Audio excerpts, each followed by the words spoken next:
अस्सलाम वालेकुम नाजरीन, ग्लोबल खबरनामे में आपका खैर मक़दम है। सबसे पहले नजर डालते हैं आज की हेडलाइंस।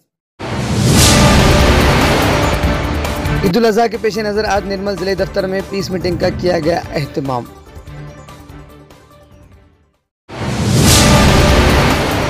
कुर्बानी के जानवरों को लाने के दौरान शरपसंद तंजीमों की जानिब से मजदूरों और ड्राइवरों को निशाना बनाने पर सैयद अर्जुमंद अली ने किया बरहमी का इज़हार।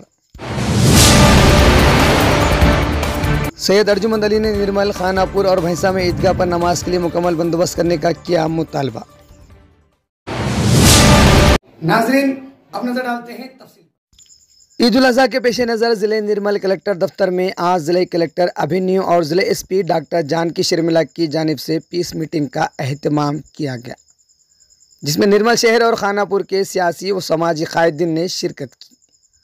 इस मौके पर जिले कलेक्टर अभिन्यू और जिले SP जानकी शर्मिला ने ईद उल अज़हा के दौरान पेश आने वाले मसाइल को पेश करने का मौका दिया, जिस पर निर्मल जिले लाइब्रेरी चेयरमैन सैयद अर्जुमंद अली और तौहीदुद्दीन अफ़ू ने अपने ख्यालात का इज़हार किया। इस मौके पर सैयद अर्जुमंद अली ने कहा कि मुल्क के कानून के मुताबिक हम अमल करते हुए अपनी कुर्बानी को अंजाम दे रहे हैं ताकि मुल्क में अमन की बका को बरकरार रखा जा सके, लेकिन कुर्बानी के जानवरों को लेकर कुछ शरपसंद खानगी तंजीमों की जानिब से मजदूरों, ड्राइवरों को निशाना बनाया जा रहा है, जो कि इस तरह की हरकत गैर कानूनी है।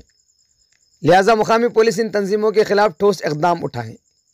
इसके अलावा बारिश के पेश नज़र ईदगाह पर नमाज के लिए मुकम्मल बंदोबस्त किए जाने का भी मुतालबा किया और हर साल की तरह इस साल भी महकमे बल्दिया की जानिब से जानवरों से निकलने वाले नाकारा मादों के लिए प्लास्टिक की थैलियां फराहम करने का भी मुतालबा किया, जिस पर जिले कलेक्टर और जिले SP ने इन तमाम मुतालिबात पर अमल करने का तयक़ुन दिया। निर्मल से हमारे नुमाइंदे अली पाशा खादरी की रिपोर्ट।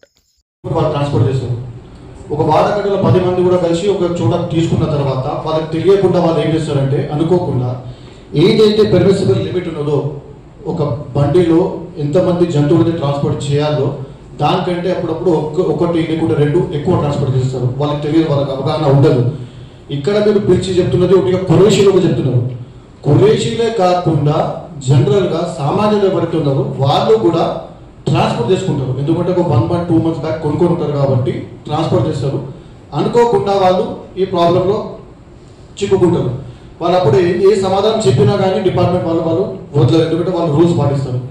అటువంటి కేసెస్ వచ్చినప్పుడు కురేషీలు కాకుండా ఇండివిజువల్స్ ఎప్పుడైతే తరలిస్తారో వాళ్ళకు కొంచెం అదే చెప్తున్నాను, నేను రాకముందు చెప్పాను. We have clear directions. Case పెట్టద్దు. 2 days నిన్న కాకుండా మొన్న రాత్రి ముదోల్లో ఒక పెద్ద వ్యాన్ నిండా ఎద్దులు తీసుకొచ్చారు. 2 కమ్యూనిటీస్ గ్యాదర్ అయ్యాయి. Then what we did is ఇంకొక 2 వెహికల్స్ తెప్పించి ఎంటీ వెహికల్స్ అందులో పెట్టించి పంపించేసాం. We are not doing cases. Thank you so much. నేను విలేజ్ అప్డేట్ చెప్పాను.